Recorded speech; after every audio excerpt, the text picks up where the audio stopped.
Fala galera, beleza? Gente, mais uma vez aqui, agora no nosso penúltimo encontro, já que a gente encerra aí o Congresso Virtual do Zenit, o Conviver, exatamente hoje, com a plenária das 19 horas, junto com Dimitri Salles. Mas agora a nossa conversa é com Cláudio Carvalho, ele que é um professor daqui da UESB, e já tem aí publicado já alguns livros, eu estou até com um dos livros dele aqui. A gente sempre faz algumas atividades no Zenit que extrapola esse ambiente, esse local da sala de aula, e Cláudio é um dos caras que sempre que a gente convida ele está sempre com a gente.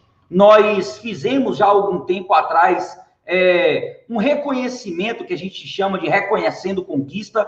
Cláudio participou com a gente aqui em Vitória da Conquista, em uma praça chamada J. Murilo, que foi parte do projeto do governo de praças em que, além de quadras, além desse espaço lúdico, você tem computadores, você tem também acesso à cultura dentro dessas praças, ainda no governo de Dilma.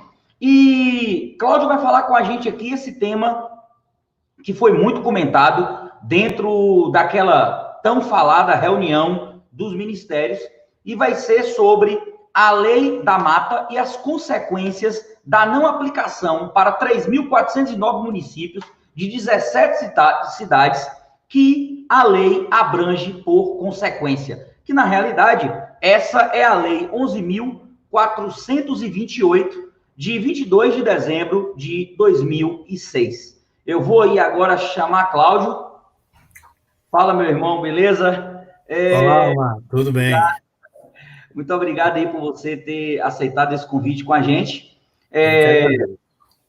A gente vai comentar aí bastante, né, sobre essa lei, e já que ela tem uma consequência enorme, né, quando a gente fala de 3.409 municípios, isso de forma direta, que pode-se dizer assim, né, mas é claro que quando a gente fala de bioma de Mata Atlântica, a gente está falando do Brasil, né? A gente já perdeu tanto, e proteger isso aí é mais do que necessário para as nossas vidas. Então, eu queria, Cláudio, antes de iniciar sua fala, passar aqui uma fala do ministro Ricardo Salles dentro daquela tão falada reunião dos ministérios, para que a gente possa ambientar toda essa nossa conversa, já que esse tema partiu justamente da fala daquele ministro, né? Eu vou passar aqui para que a gente possa entender melhor.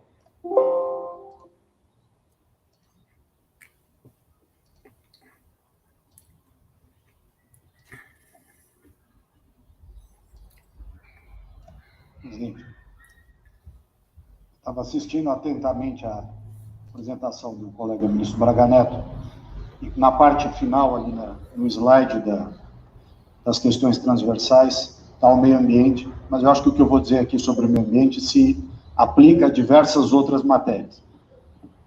Nós temos a possibilidade, nesse momento que a atenção da imprensa está voltada quase que exclusivamente para o Covid, e daqui a pouco para a Amazônia, o general Mourão tem feito aí os trabalhos preparatórios para que a gente possa entrar nesse assunto da Amazônia um pouco mais calçado, mas não é isso que eu quero falar. A oportunidade que nós temos, que a imprensa não está nos dando um pouco de alívio nos outros temas, é passar as reformas infralegais, de desregulamentação, simplificação, todas as reformas que o mundo inteiro, nessas viagens que se referiu o Onix, certamente cobrou dele, cobrou do Paulo, cobrou da Tereza, cobrou do Tarcísio, cobrou de todo mundo, da segurança jurídica, da previsibilidade, da simplificação. Essa grande parte dessa matéria, ela se dá em portarias e normas dos ministérios que aqui estão, inclusive o de meio ambiente, e que são muito difíceis, e nesse aspecto acho que o meio ambiente é o mais difícil de passar qualquer mudança infralegal em termos de instrução normativa e portaria, porque tudo que a gente faz é pau no judiciário, no dia seguinte. Então, para isso precisa ter um esforço nosso aqui, enquanto estamos nesse momento de tranquilidade no aspecto de cobertura de imprensa, porque só fala de Covid, e ir passando a boiada, e mudando todo o regramento, e simplificando normas, de IFAM de Ministério da Agricultura, de Ministério do Meio Ambiente, de Ministério disso, de Ministério daquilo. Agora é a hora de unir esforços para dar de baseada a simplificação de regulatório que nós precisamos, em todos os aspectos. E deixar a AGU, o André não está aí, né? E deixar a AGU de stand-by para cada pau que tiver, porque vai ter. Essa semana mesmo nós assinamos uma medida, a pedido do Ministério da Agricultura, que foi a simplificação da lei da Mata Atlântica para usar o Código Florestal. Hoje já está nos jornais dizendo que vão entrar com ações judiciais e ação civil pública no Brasil inteiro contra a medida. Então, para isso, nós temos que estar com a artilharia da AGU preparada para cada linha que a gente avança ter uma coisa. Mas tem uma lista enorme em todos os ministérios que têm papel regulatório aqui para simplificar. Não precisamos de Congresso. Que coisa que precisa de Congresso também, nesse fuzuê que está aí, não vamos conseguir aprovar. Agora tem um monte de coisa que é só parecer, caneta. Parecer, caneta. Sem parecer também não tem caneta. Porque dar a canetada sem parecer é cana. Então, isso aí vale muito a pena. A gente tem um espaço enorme para fazer. Enfim, acho que essa é uma questão importante que estava aí nos slides. Isso, exatamente. Cláudio, eu acho que quando a gente escuta essa fala, a cada momento que a gente escuta... Deixa eu parar aqui. A cada escuta que a gente tem dessa fala, parece que alimenta motivos até até mais lives, né? Em um determinado momento, ele fala que é muito simples, porque só precisaria basicamente de um parecer e de uma canetada. Então, esse parecer poderia vir de qualquer lugar e atender basicamente aos interesses que eles têm. E aí eu deixo com você, para que você aí agora consiga encaminhar essa fala ligada a essa lei.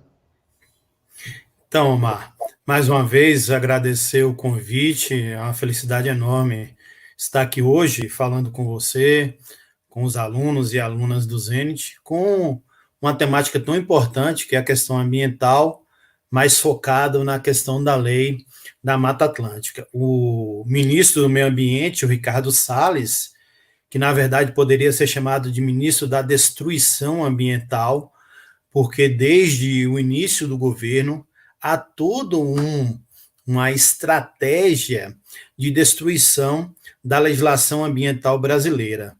Ele, nessa reunião, fatídica reunião do dia 22 de abril, ele só vai evidenciar uma estratégia de aprofundamento do desmonte da legislação ambiental em função da pandemia do coronavírus, do Covid-19. Ele mesmo fala que deveria se aproveitar os holofotes da imprensa para acelerar o processo de simplificação, a simplificação com várias aspas, no tocante à legislação não só ambiental, inclusive ele consegue ser a fala tão criminosa que ele estende isso para outros ministérios, e no final, inclusive, ele usa uma frase, que é a frase síntese dessa ação criminosa, que ele fala, vale muito a pena, isso vale muito a pena.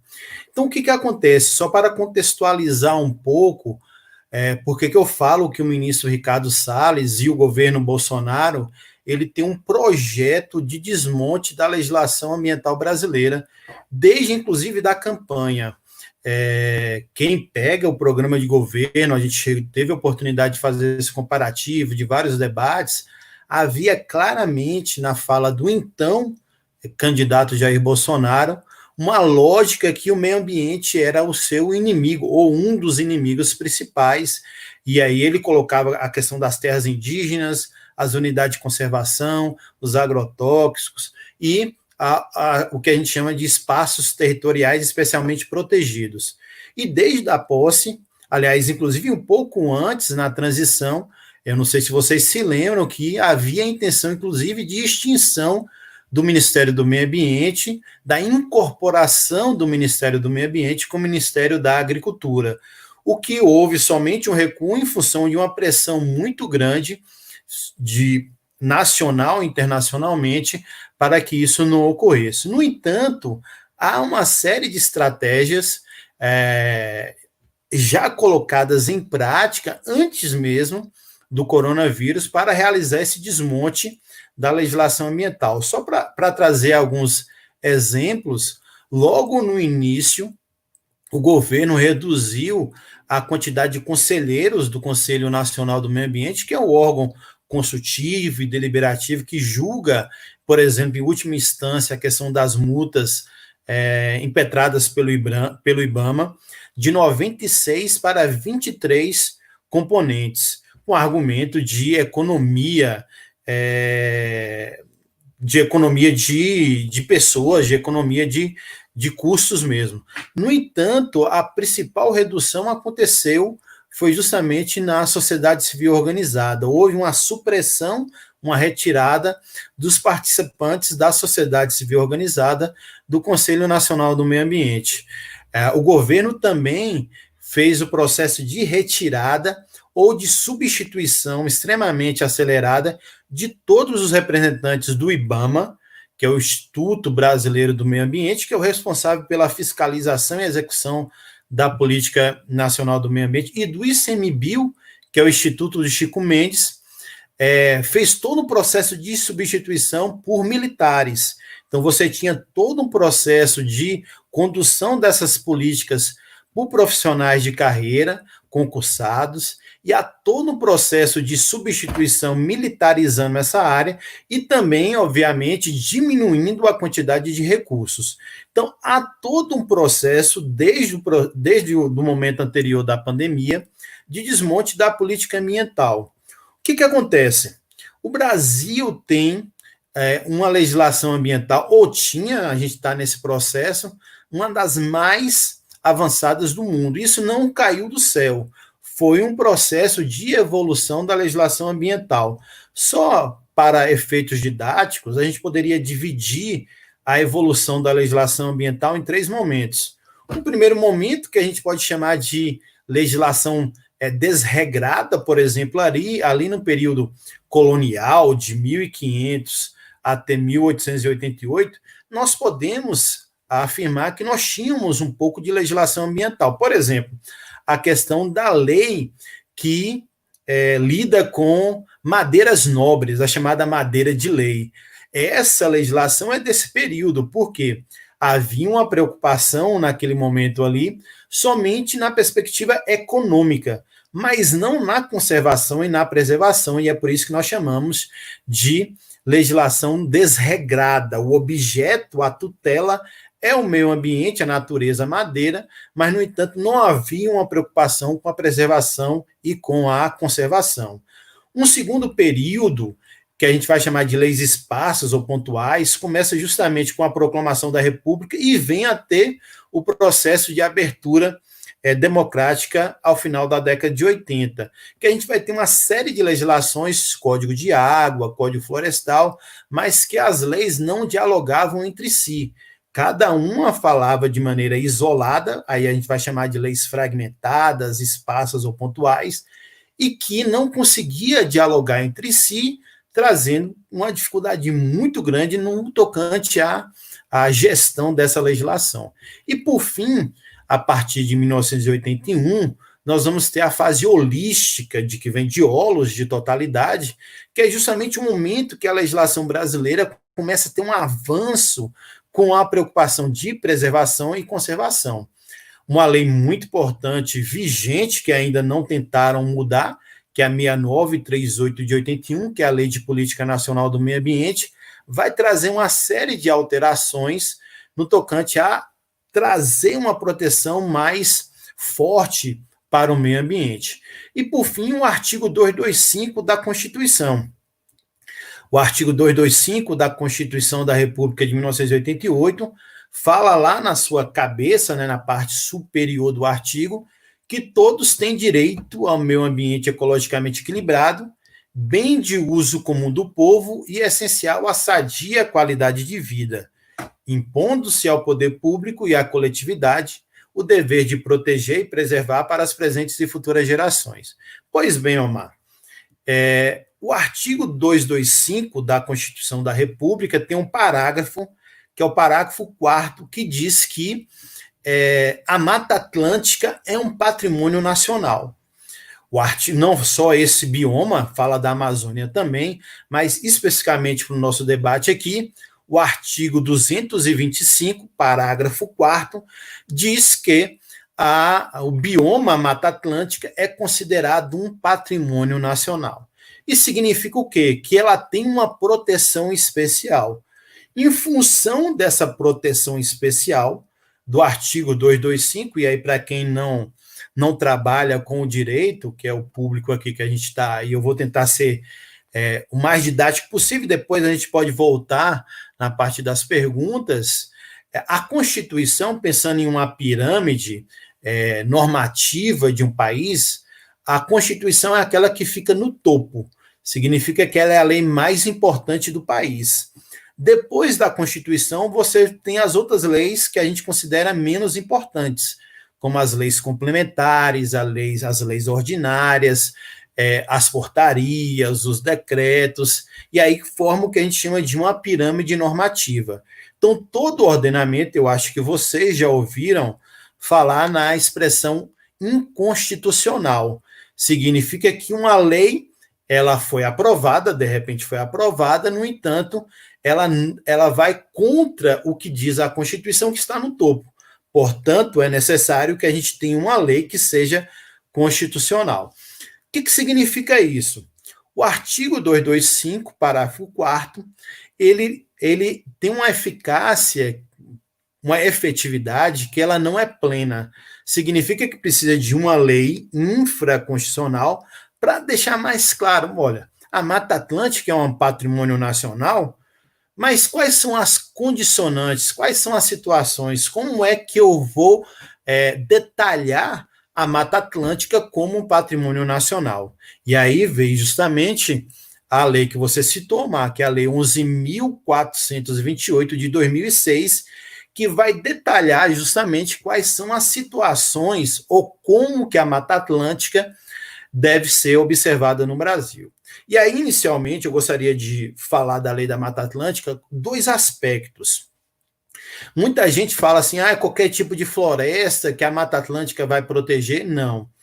O artigo 2º dessa lei é fundamental que a gente combine a definição de Mata Atlântica, a questão das florestas, com a sua regulamentação, que está justamente no decreto. Olha só, eu falei da Constituição, falei da lei, que é a Lei da Mata Atlântica, e agora já estou falando do decreto, que é o decreto 6600 de 2008. E é necessário a gente combinar a Constituição, a lei e o decreto para a gente ter uma leitura total, uma leitura ampla do que a gente vai chamar de Mata Atlântica. E aí o que acontece? Quando a gente combina o artigo 2º da Lei de Mata Atlântica com o decreto 6600 de 2008, a gente vai conseguir definir que Mata Atlântica são os biomas protegidos com determinados tipos de floresta, combinado com o mapa do IBGE. Então é necessário, aí a gente vai pegar desde o sul do país até o Nordeste, toda essa área litorânea, ela faz parte da área de Mata Atlântica. Significa, e aí esse dado é muito importante, significa que 70% da população brasileira mora em área de Mata Atlântica. 70%. Eu estou falando de cerca de 145 milhões de pessoas que residem em área de Mata Atlântica. Não é pouca coisa. 70% da população, cerca de 145 milhões de pessoas. Significa que esse bioma, ela tem, por ser um patrimônio natural, nacional, ela tem uma proteção específica. E o que acontece? Atualmente, e aí pegando a fala do ministro Ricardo Salles, vem uma tática, por quê? Para quem não é do direito, quando a gente vai alterar a Constituição ou mesmo uma lei infraconstitucional, o processo de alteração ele é muito mais complicado. Lá no Congresso Nacional, você precisa, em algumas matérias, maioria absoluta, que é 2/3 do Congresso Nacional, ou maioria simples, que é metade mais um. Isso significa que você tem uma dificuldade muito grande para você alterar a lei do ponto de vista quando tem que passar pelo Congresso Nacional. E o que o ministro Ricardo Salles, de maneira sorrateira, faz? Olha, vamos aproveitar para alterar aquilo que não precisa passar pelo Congresso Nacional, que é justamente a questão dos decretos. O decreto-lei, que é uma forma de você regulamentar a lei, significa que não precisa passar pelo Congresso Nacional. O próprio Ministério do Meio Ambiente, ou qualquer ministério, vai regulamentar. E qual é o foco principal para a gente falar dos dois decretos, um já debatido, que é o objeto aqui da fala dele na reunião, e um, inclusive, Omar, eu gostaria de alertar, que inclusive não foi nem publicado. Tem um decreto que está na Casa Civil, foi enviado já há algum tempo, inclusive a gente tem acompanhado esse novo decreto, que ele é mais impactante, ou tão impactante quanto o decreto anterior. Mas, rapidamente, vamos voltar um pouquinho só para falar um pouco da legislação da Mata Atlântica. A legislação, ela vai, de certa forma, está lá no artigo 3º, 4º, eu vou tentar falar menos, citar artigo aqui, vai estabelecer uma classificação de matas primárias e matas secundárias.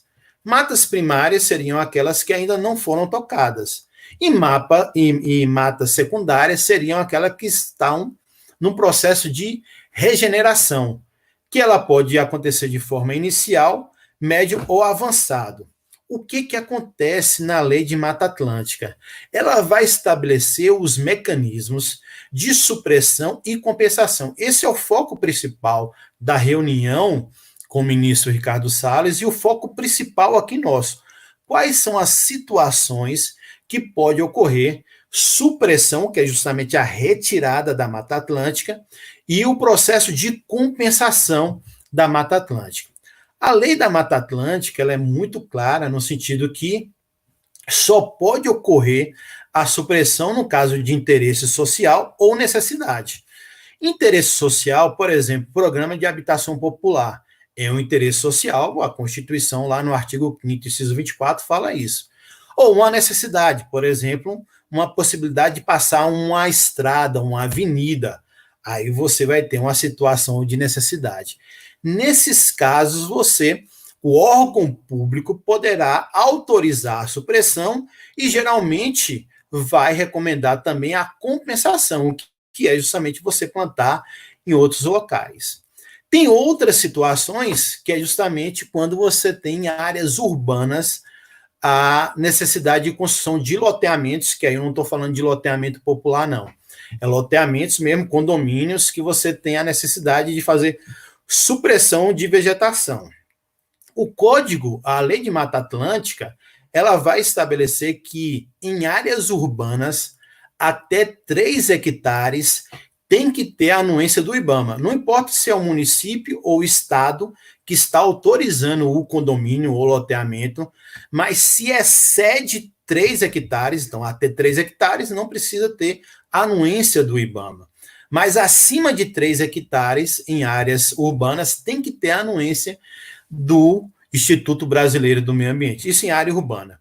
Em área rural, acima de 50 hectares, também tem que ter a anuência do Instituto Brasileiro do Meio Ambiente. Então, o processo de supressão, eu gostaria de deixar claro, ele é permitido, ele é possível, mas ele é a exceção.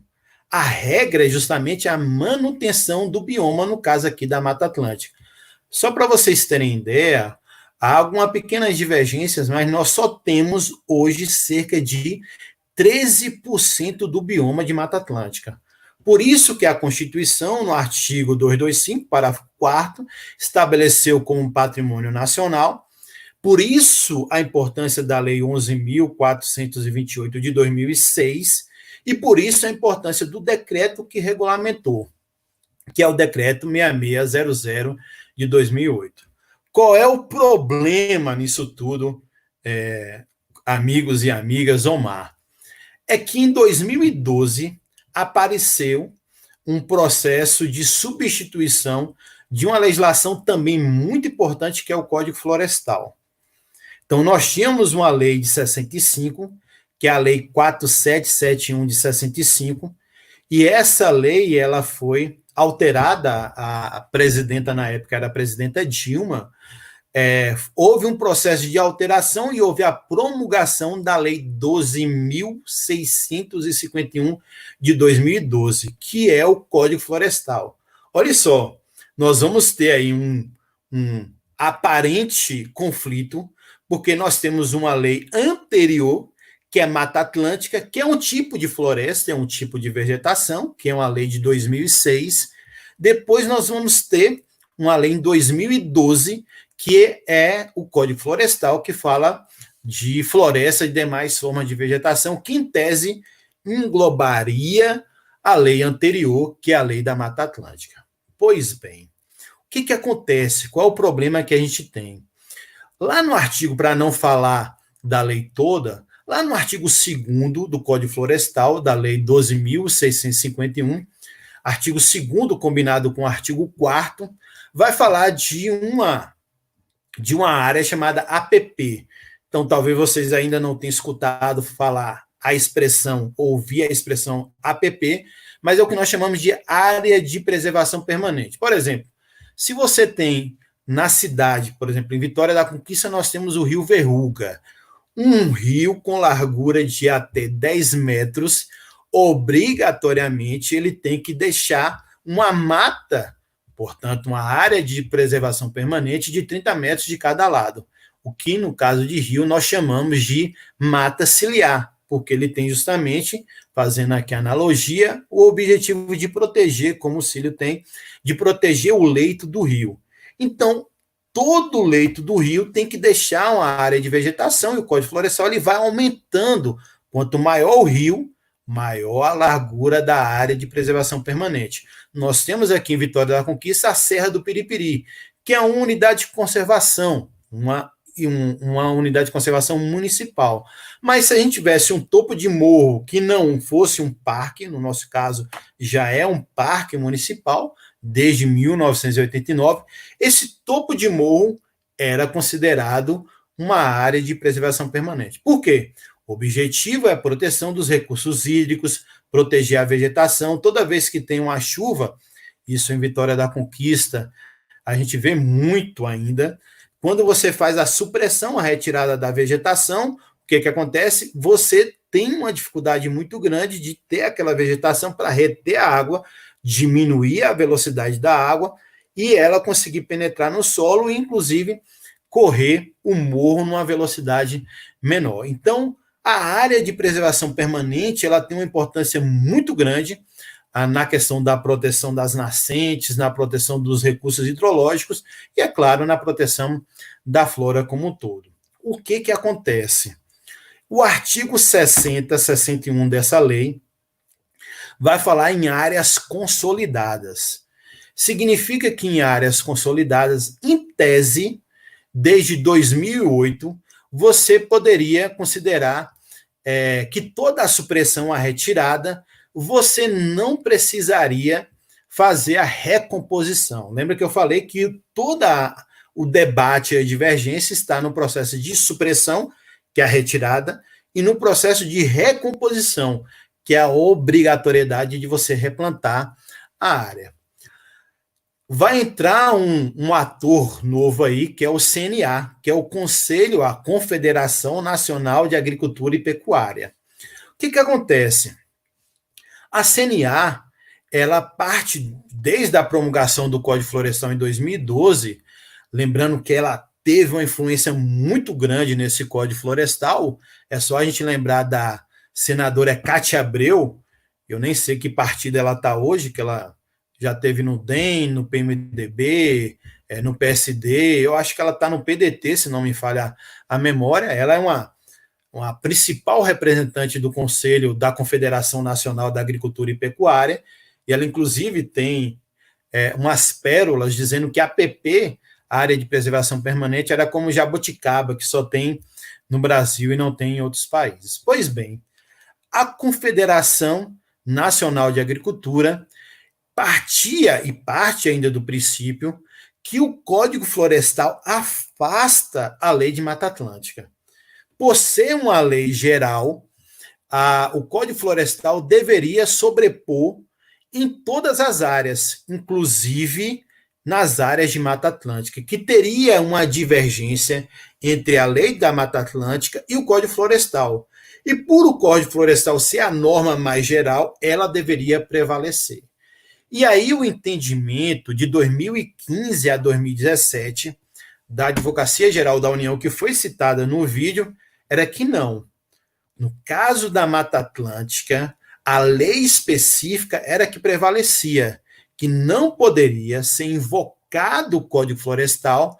E aí, Omar, só para deixar claro, amigos e amigas, deixar claro o seguinte: qual é o efeito prático de você aplicar o Código Florestal na lei da Mata Atlântica? De você afastar a lei da Mata Atlântica desse bioma tão importante e colocar o Código Florestal, que é a lei geral. Você, do ponto de vista prático, afastaria em áreas consolidadas, com base no artigo 61A e B, todo o processo de anistia de multas nas áreas tidas consolidadas em pequenas e médias propriedades. Então, você teria o que a gente chama de anistia. Todas as multas, autos de infração, embargos de empreendimentos. Lembrando, só para vocês terem uma ideia, esse dado é muito importante, Omar.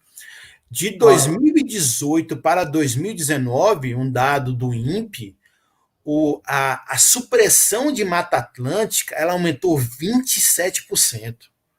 Isso não é pouca coisa, não, 27%. É cerca de 14 hectares retirados da Mata Atlântica. É como se fosse metade da capital de Minas Gerais, Belo Horizonte. Isso já vem na esteira do Código Florestal, do CNA, defender que o Código Florestal é aplicável à Mata Atlântica. Significa que todo o processo de área consolidada não precisaria mais pagar nem multa e não precisaria mais fazer o processo de recomposição. Estaria anistiado as multas e todo o processo de embargo que havia e a necessidade de recomposição. O que a lei de Mata Atlântica não autoriza.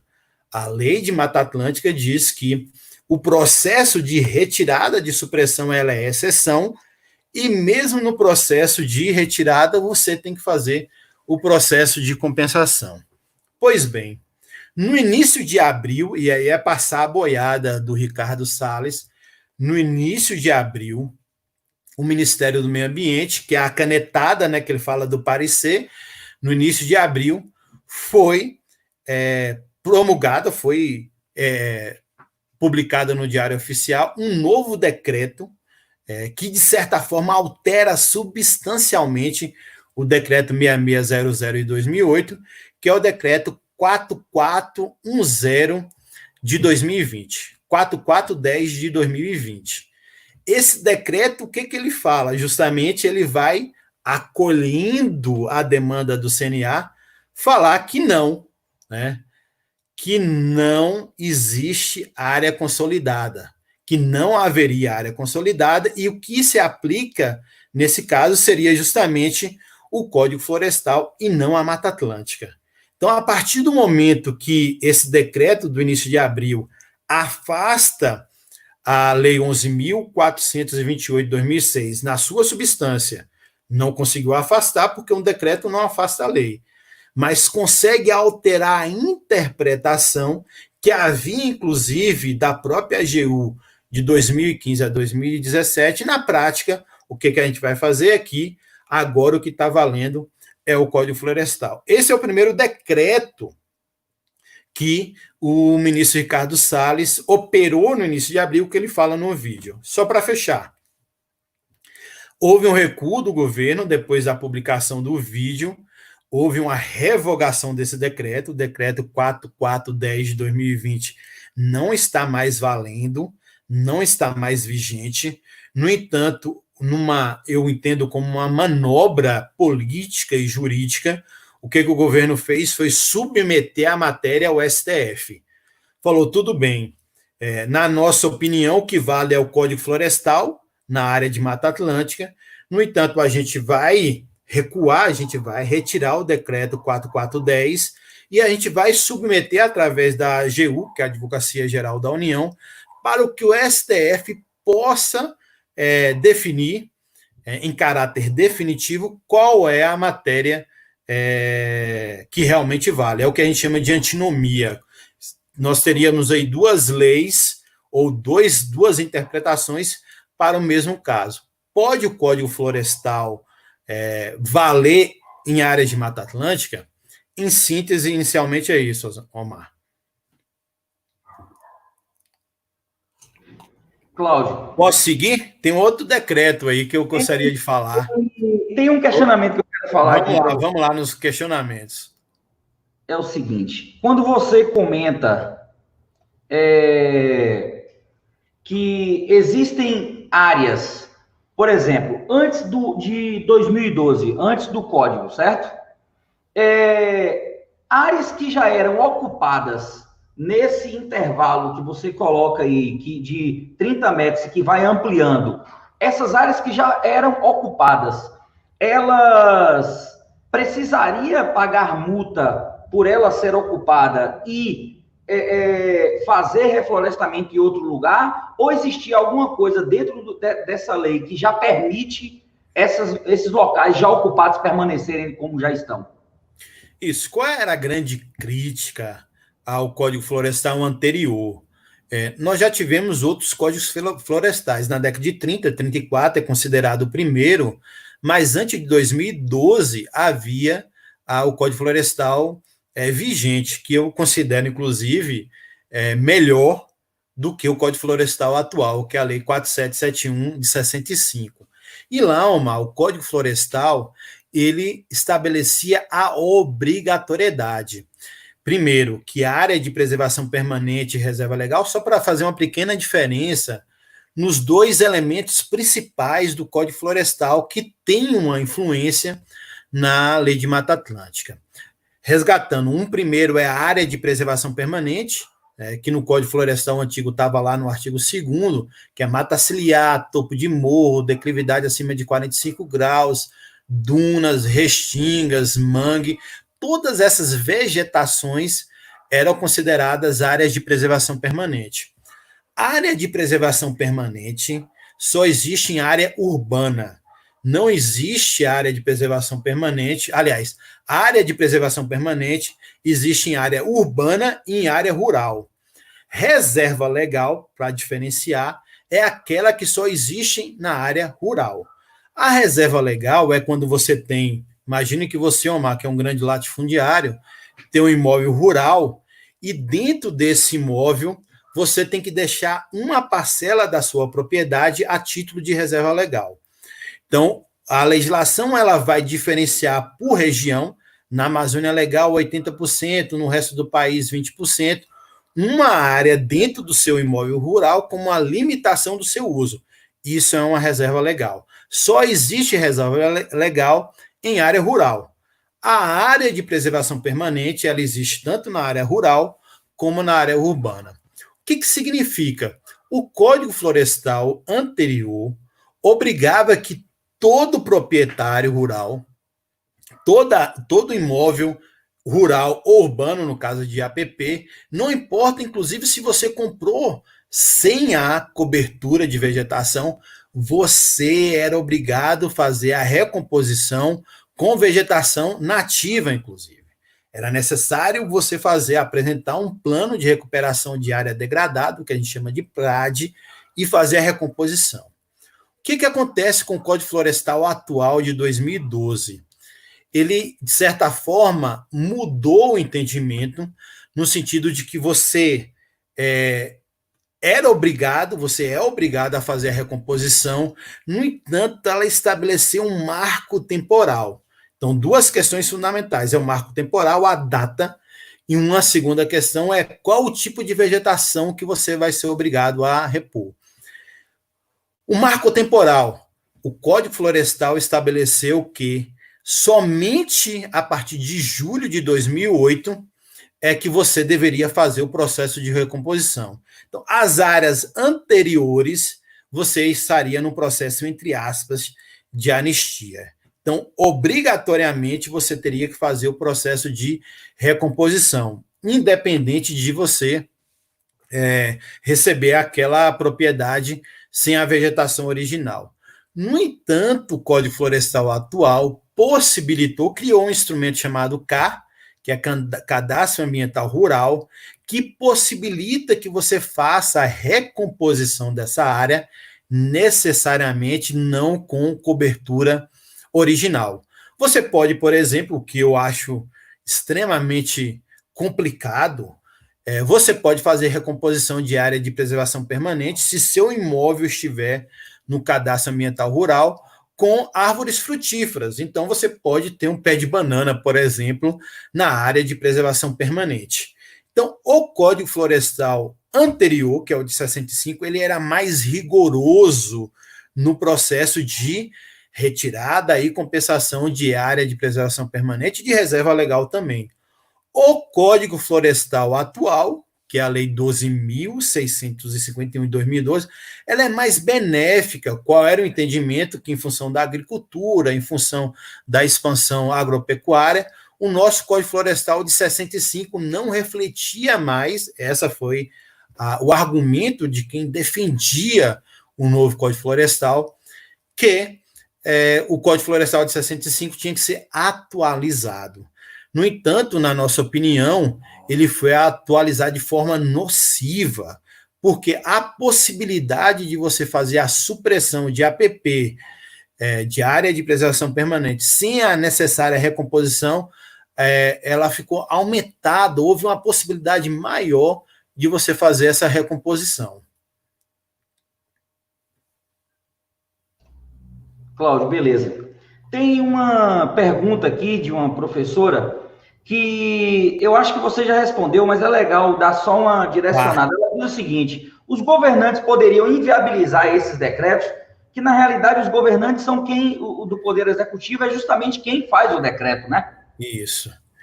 Então, só para diferenciar essa divisão de poderes, né? Para quem não é do direito, às vezes pode confundir um pouco. Como eu falei, existe a pirâmide do ordenamento jurídico de um país, e é necessário também a gente dividir a competência, que fosse a responsabilidade de cada ente, de cada poder no processo de execução de uma nação. Então, é preciso a gente dividir o poder executivo, ou melhor, começar pelo poder legislativo para ficar mais didático.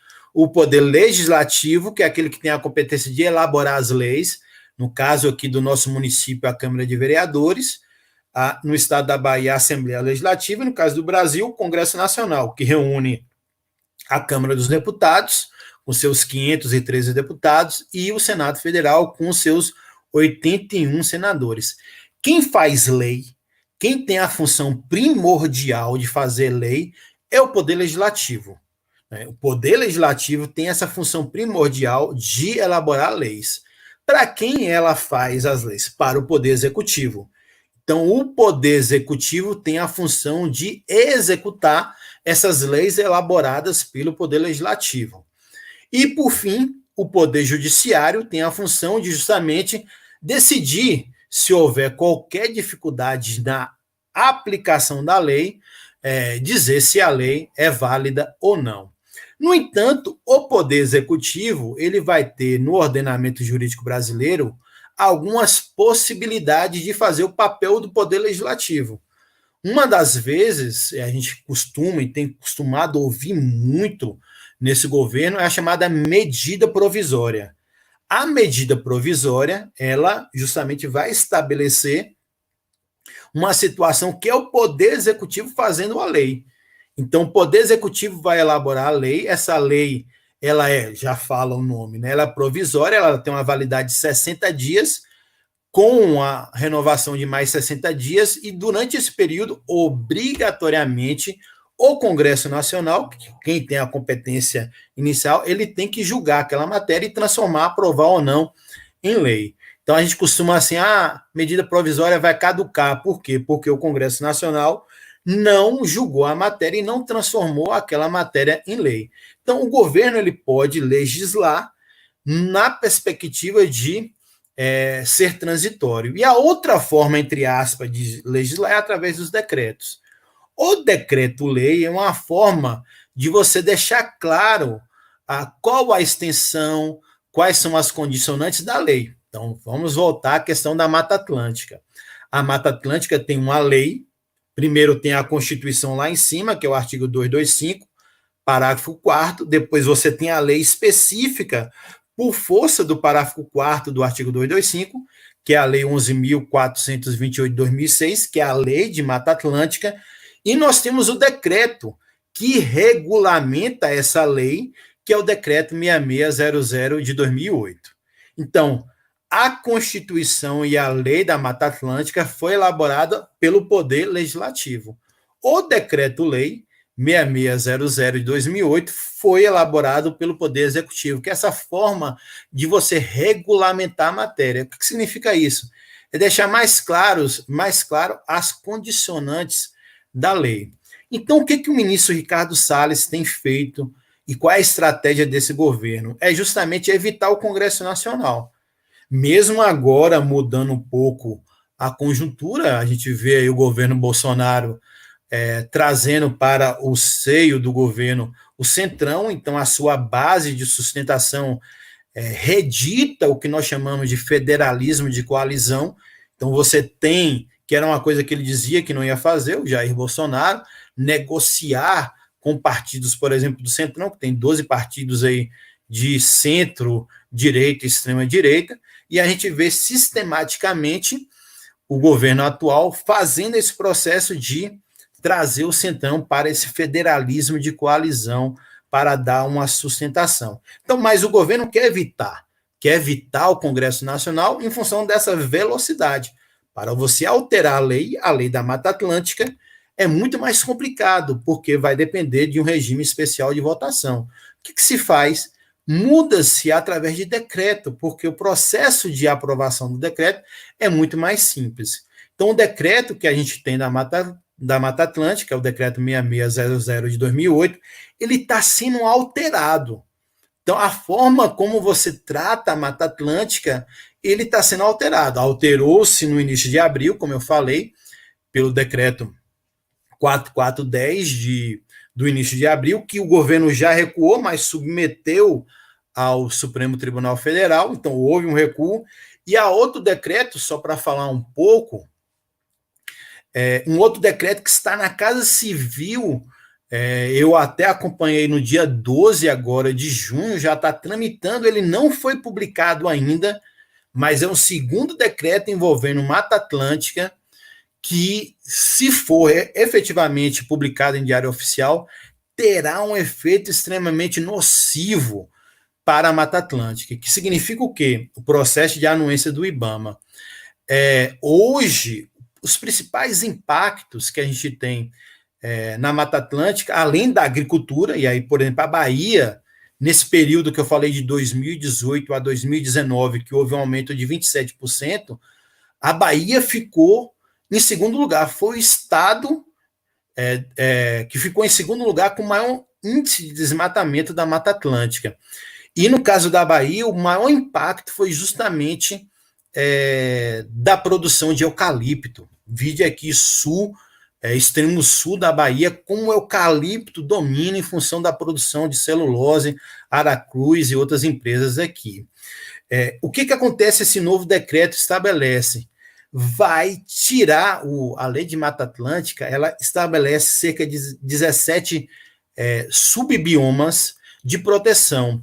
Esse novo decreto vai retirar cerca de 9 subbiomas da lei de Mata Atlântica, possibilitando, por exemplo, a construção de condomínios, de hotéis na área de Mata Atlântica. Então, zona costeira, por exemplo, que a legislação era extremamente rigorosa, a lei de Mata Atlântica e o decreto 6600 de 2008, esse novo decreto, volto a dizer, que ainda não foi publicado, mas poderá ser publicado, ele vai simplificar o processo de aprovação nesses biomas de zona costeira da Mata Atlântica. E mais, hoje o processo de anuência do IBAMA, que, por exemplo, em área rural, como eu falei, até 50 hectares não há necessidade de anuência, mas acima de 50 hectares, obrigatoriamente tem que ter a anuência, tem que ter a aprovação do IBAMA. Esse novo decreto aumenta de 50 para 150 hectares. Imagine aí, de 50 hectares você triplica para 150 hectares o processo de anuência do IBAMA. Então, será mais um decreto extremamente penoso para a Lei de Mata Atlântica. Cláudio, vamos falar um pouco sobre essa questão agora, assim, conseguindo passar essa boiada, como eles falam. É claro que a gente vai ter inúmeras consequências.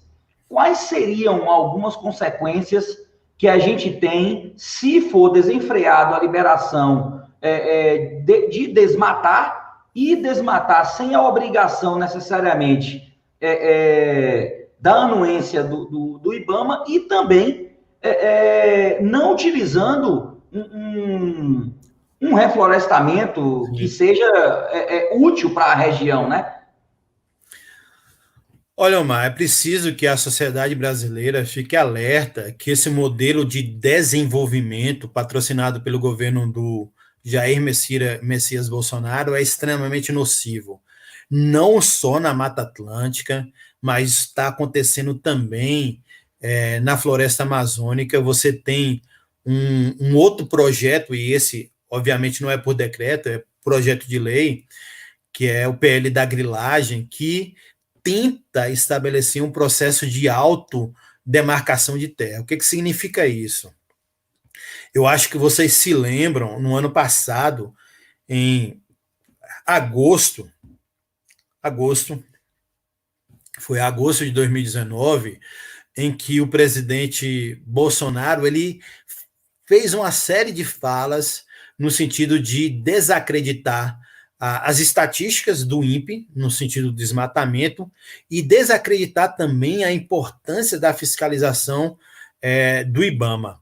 Então, você percebia, e eu me lembro muito bem do chamado Dia do Fogo, em que, em função dessas falas do presidente da República, uma série de produtores rurais na área da Amazônia Legal colocaram fogo na floresta para sinalizar literalmente para o presidente, olha, nós estamos aqui porque nós queremos produzir. Então, o processo de expansão da fronteira agropecuária, que já passou há muito do centro-oeste brasileiro, chegando fortemente num bioma da Amazônia Legal, que é o bioma hoje mais protegido do Brasil. Então, é preciso que a sociedade brasileira fique alerta que esse modelo de desenvolvimento não é um modelo sustentável. Pelo contrário, inclusive do ponto de vista econômico, para aqueles que pensam somente na lógica economicista, o Brasil fez aí um processo de cooperação, um Mercosul, com a União Europeia, mas tem uma cláusula muito importante nesse acordo, com base no princípio 15º da Declaração do Rio, chamado princípio da precaução, que fala que toda vez que você tem um risco de destruição do meio ambiente, uma destruição irreversível, quando você não tem, olhe bem, certeza científica do impacto ambiental dessa ação, o que você faz? Não faz. Então, essa cláusula, inclusive, no mercado comum europeu, adota isso para relações comerciais, não é só do ponto de vista ambiental, não, relações comerciais. Significa que o Brasil terá dificuldade, inclusive, de exportar seus produtos em função dessas cláusulas baseadas no princípio da precaução. Fora isso, é preciso que a sociedade civil organizada fique atenta no sentido de acompanhar, e se for o caso, como está acontecendo SOS Mata Atlântica, Greenpeace, WWF, Instituto Socioambiental, de judicializar. É preciso que a gente leve para o Poder Judiciário, porque, Omar, eu tenho clareza que depois de consolidado o processo de pilhagem ambiental, em função de uma convivência já na área ambiental, é muito, muito difícil você retornar a uma situação anterior. É como só a alegoria aqui, eu já fiz um debate mais aprofundado sobre isso, mineração, pega Mariana, pega Brumadinho, e mineração no Brasil. Uma cidade que depende somente da mineração, que chega um momento que aquela mineração mais nociva, que é a extração de cava, imagine aquele buraco enorme, que você vai tirando a mineração, chega um momento que o minério acaba. O que a gente vai fazer com essa área? O que a gente vai fazer com a economia desse município? Eu já vi gente defendendo construir conjuntos do Minha Casa Minha Vida para as populações mais pobres dentro do buraco de extração de minério. Veja só que situação que nós chegamos. Então, o processo de pilhagem ambiental, para você recompor, para você mitigar o processo de impacto ambiental, é muito mais difícil. Então, é necessário que a gente tente, como a gente fez agora na Lei da Mata Atlântica, a gente já vinha acompanhando esse processo. É claro que o vídeo da reunião ministerial deu outra repercussão quando você a imagem, né, quando você vê daquela forma a disfarçatez, o mau caratismo do ministro do Meio Ambiente, deixando claro que vai usar a pandemia para simplificar a legislação ambiental. É claro que tomou outros ares esse processo. No entanto, é preciso que a população e a sociedade civil organizada e quem trabalha com direito e direito ambiental judicialize. Eu não vejo outra forma com esse governo, que para mim é um governo de exceção, não só na área ambiental, mas em outras áreas de direitos humanos, por exemplo, de você levar para a judicialização. Não à toa, no processo de construção de inimigo, além do meio ambiente, as pessoas que defendem o atual governo colocam, por exemplo, o STF como um inimigo principal. Por quê? É o STF que vai julgar essa matéria. Então, agora a Lei da Mata Atlântica, se ela vai sair da aplicação que vinha sendo, então o Código Florestal, até então o entendimento era que o Código Florestal, a área de proteção, a área consolidada não se aplicava no caso de Mata Atlântica. Quem vai decidir é o STF. Esse novo decreto, se tiver a publicação, a gente está acompanhando pela lei de informação, quem vai julgar em última instância, por ser uma matéria, na nossa opinião, inconstitucional, é o STF. Então, nesse governo, o que a gente tem que fazer é judicializar e se organizar, obviamente, da publicidade desses desmontes que a gente tem visto, como eu falei, não só em matéria ambiental. Cláudio, eu acho que é bem fácil a gente entender a necessidade dessa judicialização, como você fala, porque na fala do ministro que a gente passou no instante, parece que o maior medo dele é esse, né? O medo dele, tanto é que ele fala, é pau no judiciário, é pau no judiciário. Então, assim, parece que o medo mesmo que amedronta ele é justamente essa questão de judicializar as ações a cada tentativa de destruição que eles fazem, né? Justo, Mar. Porque o que acontece? Como eu falei no início, o Brasil chegou a um patamar, em função dessa evolução da legislação ambiental, e que o país também é signatário de convenções, de tratados internacionais, tanto a Convenção de Estocolmo em 72, como a Convenção do Rio em 1990, detalhe, foi realizada aqui no Brasil. Essa convenção, essa reunião, ela foi tão importante, mas tão importante, que ela teve 5 documentos importantíssimos. Um foi a Declaração do Rio, eu falei do princípio da precaução, princípio 15, que vai ter uma importância muito grande no direito ambiental. Além disso, vai trazer a Agenda 21, que a gente já ouviu muito aí lá no artigo 9º da Agenda 21, inclusive vai colocar a importância das florestas.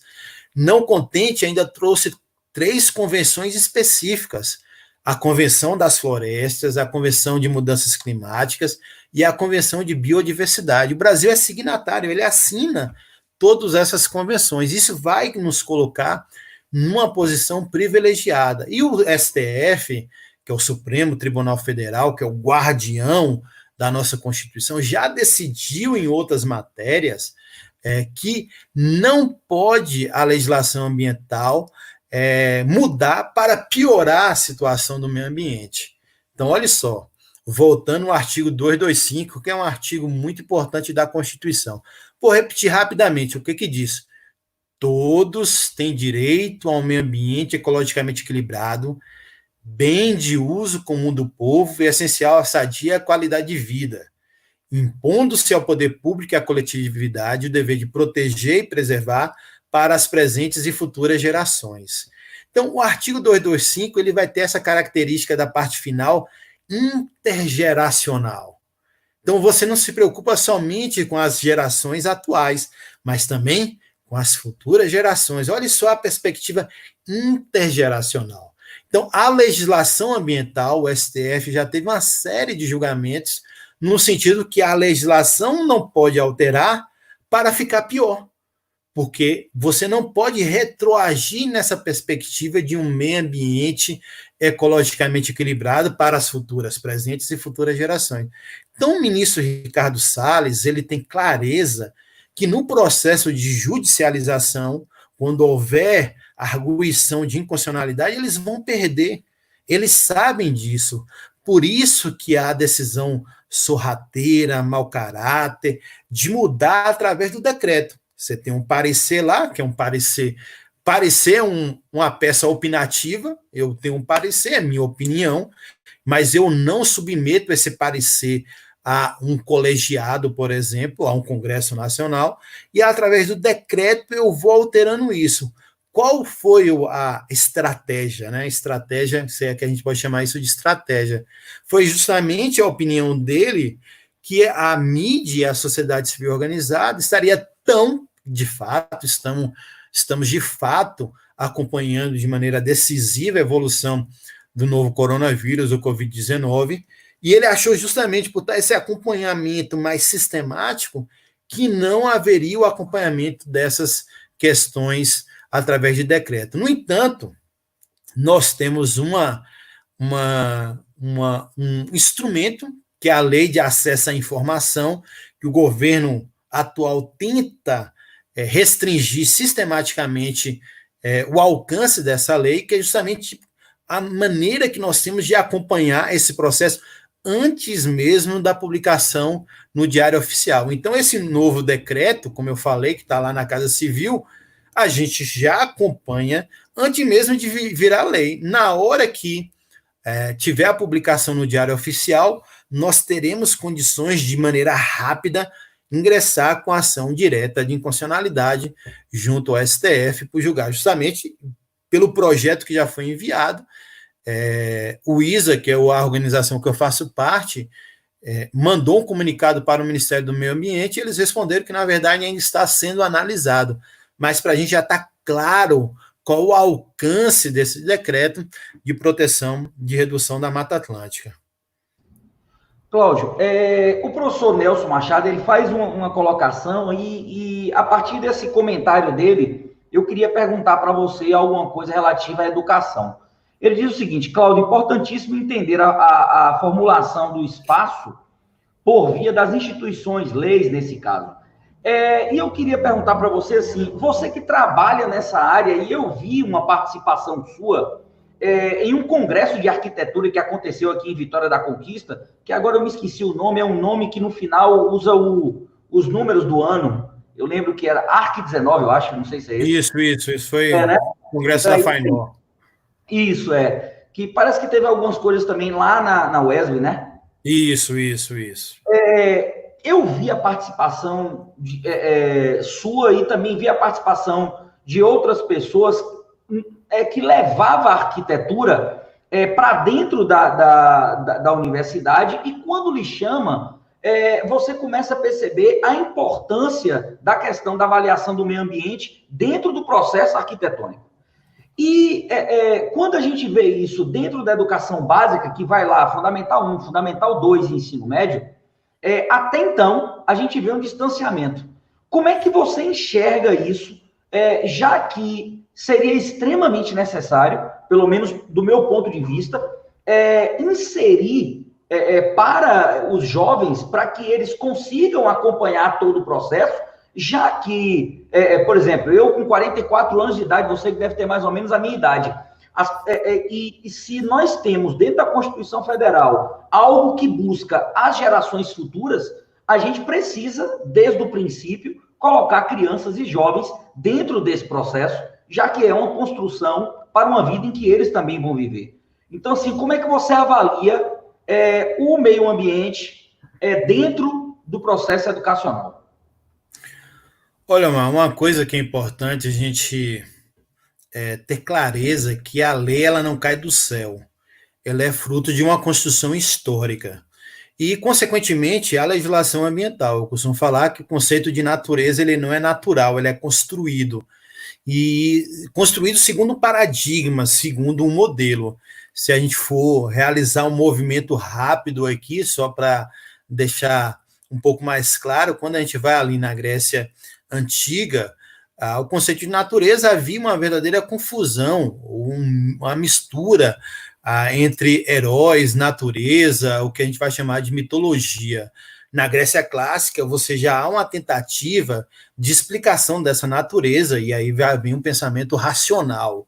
Na Idade Média, você já vai ter o conceito de natureza a partir de uma perspectiva teocêntrica. É só a gente pegar a visão tomista, São Tomás de Aquino, Santo Agostinho, você vai perceber que a natureza é uma dádiva de Deus. Então, você vai ter uma relação ali metafísica.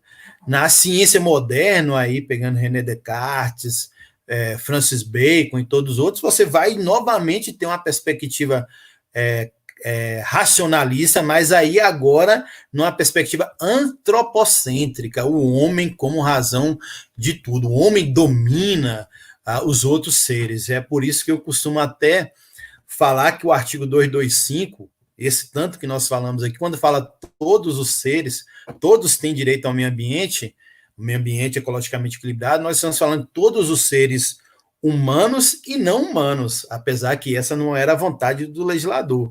No entanto, é uma interpretação dessa concepção atualizada de natureza, o que a gente vai chamar de visão biocêntrica, enquanto o homem vai ser um elemento e não um elemento fundamental. Eu sempre tenho um cuidado muito grande de trabalhar o direito numa perspectiva de a gente não ficar refém somente do sistema jurídico. Muita gente acha que a lei tem condição de alterar tudo, e não é verdade. Isso é o que a gente chama de fetiche, como se fosse uma vara mágica, e que a gente vai ter uma lei e a gente vai alterar tudo da noite para o dia. Vou dar um exemplo. Tráfico de animais silvestres. Então, até hoje, ainda nós assistimos na nossa região o tráfico de animais silvestres. Eu, você, um vizinho aí, ainda é possível ainda encontrar uma pessoa que tem um pássaro preto, um periquito em sua casa, e é crime. Nós temos uma legislação, que é a Lei 9.605 de 98, que diz que é crime. Você não pode ter esse animal da fauna na sua casa, porque ele é crime, ele tem que estar lá justamente no seu habitat natural. No entanto, a gente ainda vê esse processo ainda sendo reproduzido. Significa o quê? Que a lei não basta. A lei tem seus limites, e aí o papel da educação ele vai ser muito importante na construção do que eu chamo de uma nova ética ambiental, de uma nova consciência ambiental. Eu acredito sempre que se você tem uma legislação e ela não tem uma correspondência, uma consciência ambiental, uma ética ambiental, essa lei não vai ter efetividade. Significa que ela vai estar lá e a dificuldade que a gente vai ter de trabalhar essa lei na prática é muito grande. Inclusive, os arquitetos, o IAB, Instituto de Arquitetos do Brasil, me solicitou, e aí fazendo já uma propaganda aqui do meu canal, tem um canal no YouTube, Prof. Cláudio Carvalho, me pediram para fazer um vídeo para crianças de 10 anos. Imagine aí a dificuldade que foi. Eu tive que pedir auxílio à minha esposa, minha companheira Valéria aqui, para tentar adequar a minha linguagem para que ficasse um pouco mais acessível a uma criança de 10 anos. E qual foi a reivindicação? Ela falou, olha, as crianças de 10 anos, na quinta série, não discutam, não debatem cidade, não debatem meio ambiente. não debate a importância da praça para a convivência, para a construção fraternal de uma nova sociedade, não debate a importância da rua. As pessoas só andam dentro de um carro, dentro da casa, dentro do carro, dentro da escola, e não conseguem entender a importância dos espaços públicos como uma potência política para a construção de uma cidadania planetária. E aí eu acredito que a educação tem um papel decisivo, não é a lei.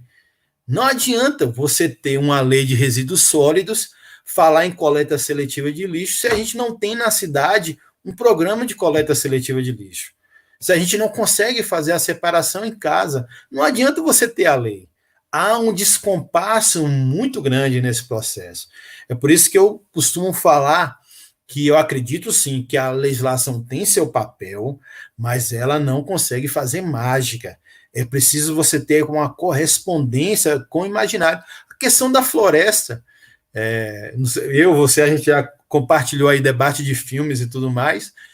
A floresta no imaginário das pessoas é um lugar escuro, perigoso, né? Então, olha só como o processo de construção do imaginário, inclusive de derrubada da floresta, porque é um lugar perigoso. Tem um filme bastante interessante chamado A Vila, que vai trabalhar nessa perspectiva do imaginário, de como a floresta é algo que deve ser evitado. Então, Chapeuzinho Vermelho, todo esse imaginário vai colocando isso na nossa sociedade. Então, a educação, eu considero uma nova ética ambiental, um novo padrão civilizatório, muito mais importante do que a própria legislação. A legislação, eu costumo falar que ela só vai ter correspondência se a gente tiver isso introjetado na nossa cabeça. Eu estava você falou em palestra, estava em outra palestra recentemente também, virtualmente, falando sobre educação ambiental. Nós temos uma lei de educação ambiental, que é a Lei 9795 de 1999, que vai falar que nós temos que fazer educação ambiental formal e não formal. E a gente percebe a dificuldade de você trabalhar a educação ambiental no cotidiano. Eu sempre brinco com meus alunos, eu falo assim, qual é a necessidade de você acessar um supermercado, por exemplo, e comprar uma caixa de suco de laranja da Del Valle, que na verdade pertence à Coca-Cola, que usa de toda uma narrativa lúdica, com amor e com gominho, quando você tem a oportunidade de comprar uma laranja do Movimento Sem Terra, da agroecologia, do pequeno produtor, então você vai percebendo como essa lógica ela tem que ser alterada. Então eu entendo que a educação tem um papel decisivo, mas não somente a educação formal, mas também a educação não formal. Cláudio, você falando aí, eu me lembro que os anos que eu cursei Direito lá na UESB, se discutia muito a questão da punição, né? Então, aí, quando você comenta isso, eu me lembrei sobre essa questão de que a lei ambiental, a punição é extremamente severa, né? E se discutia o objetivo, o porquê as leis ser tão severas assim. E aí você traz a necessidade da gente ter consciência muito mais do que ficar achando que a lei vai exercer realmente a função, né? Apenas por existir ela, já que ela é tão severa, já que ela, não sei se você tem condição de citar para a gente aí alguns desses pontos, por exemplo, em que a lei ambiental ela é extremamente severa a ponto de virar até meme, né?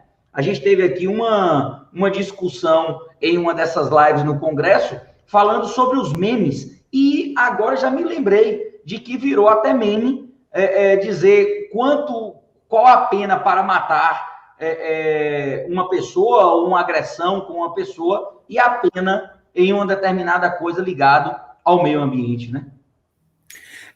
Na verdade, a gente tem que tomar muito cuidado quando a gente fala de pena, né?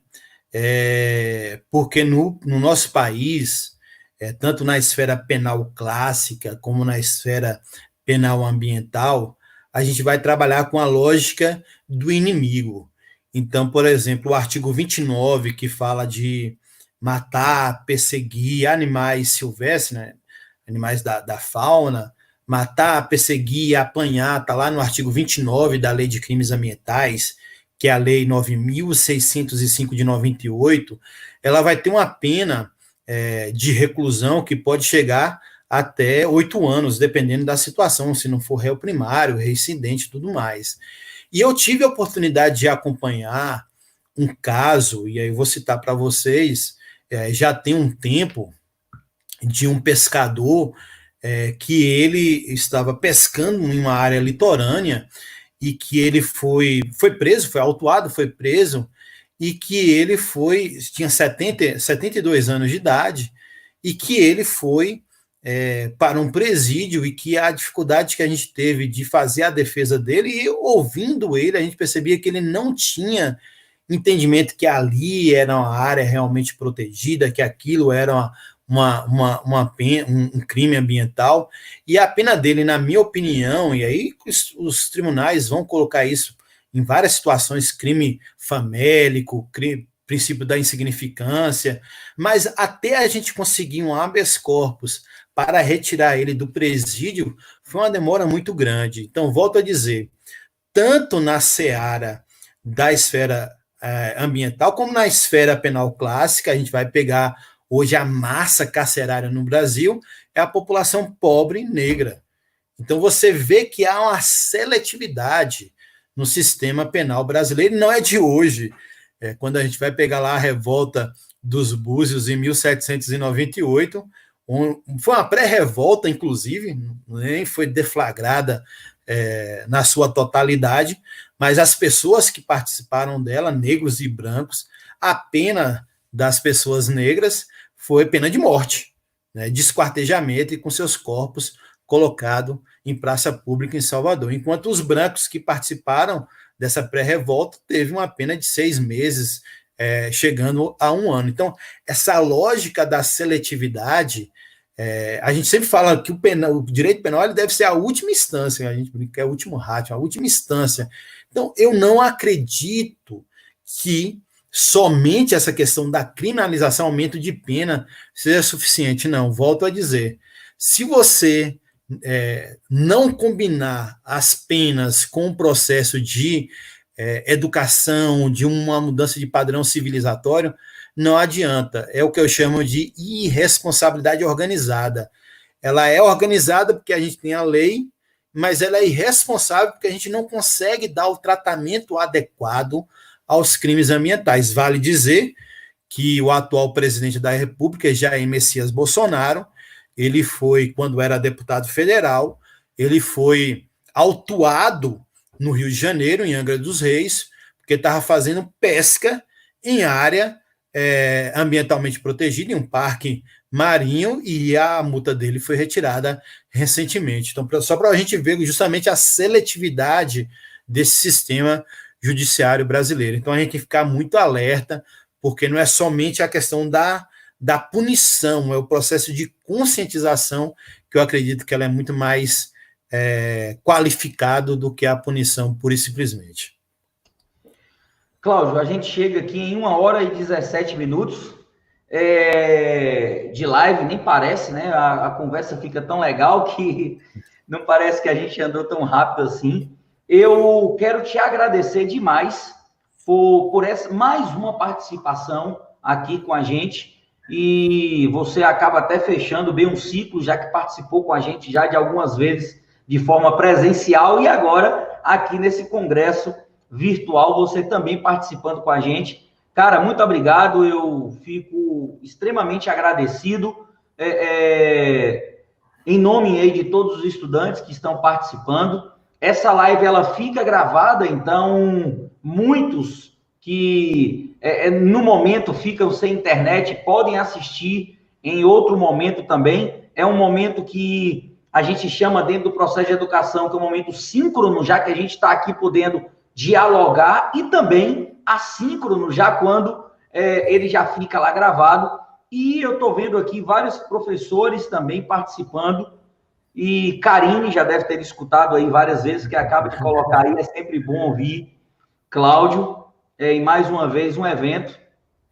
E é isso, eu quero lhe agradecer bastante e dizer que a gente vai sempre abusar você toda vez que falar de cidades, toda vez que falar de direito ambiental, a gente vai sempre ter você, porque a gente sempre tem você como uma referência. Muito obrigado mesmo.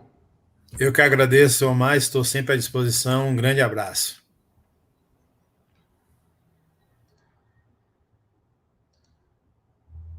Gente, é isso aí. A gente fica por aqui.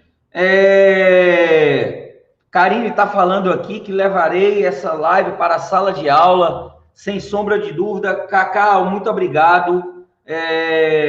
Você é uma pessoa realmente extraordinária. Tive pouco tempo, na realidade, porque pouco tempo durou o colégio em que a gente deu aula também, juntos, né, claro. Mas eu quero agradecer a todos vocês, ao nosso professor Pio também, que estava aqui participando e já faz a sua colocação aqui, dizendo que estava excelente. E a gente está finalizando o penúltimo momento. A gente vai ter, às 19 horas, Dimitri Salles, um conquistense, falando de direitos humanos, e pode ter certeza que eu vou perguntar para ele, para que ele comente sobre o direito dos humanos, que é isso, o que a gente vê aí, as pessoas que desconhecem os direitos civis e políticos que nós chamamos de direitos humanos a partir das 19 horas. Eu quero agradecer também a Nelson, que sempre presente aqui, e a Jéssica, que você quer falar de um determinado assunto, você pode saber que Jéssica vai estar lá também. Muito obrigado a todos vocês, obrigado, Jéssica, por você participar mais uma vez aqui da live com a gente. É isso, galera. Um beijo, até às 19 horas.